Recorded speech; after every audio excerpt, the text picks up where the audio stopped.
Dito na kami, dalawang elemento na amin na pinagsama, pinaghalo, pinagtibay, binalutan na bangis, sa lakas na labis, kami na pinatilang matilis, mga bakit na nagsama-sama para pakita sa mata, alam ang amin, tinagay, sumula pa na pagkapat, nagmula pa sa iba't ibang lugar ng Manila, kami nagkaisa para sa inyo, ipakita to, ang musika, taglay ba, ang galing ay binigay sa lahat na pagsakasan ng maibigan nyo dito sa show, time!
Rock naman tayo dyan! Walang time!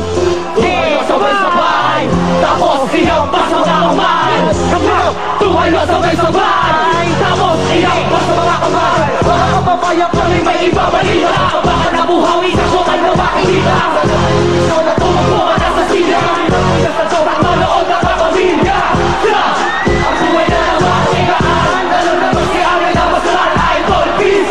Pwede ba pakisamahan isa lang peace? Sa peace sa patayan, alam mo kami hindi kayo nagpapagsakan. Pero parang heart sa kaliwa sa kanan. Itong magaganda na girls at mga guys, maganda siguro kung kapit sila ng sibay. Sa pinilisan ng mga kabataan sa umaga sa bayan, di ba makakababayan at kung sinisanay na dito sa ating side. Bibili ka ng TV at nanonood ng showtime.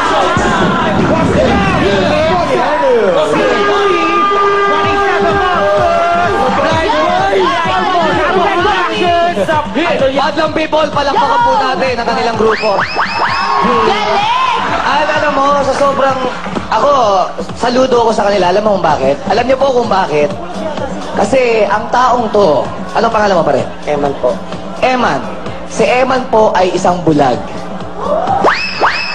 Opo. Ang nakakatuwa sa kanya, napaka-talented po niya ni Eman. Nakita niyo naman, nagki-keyboard at the same time kumakanta. Ang ganda ng boses mo, pare. Yes! Galing mo po!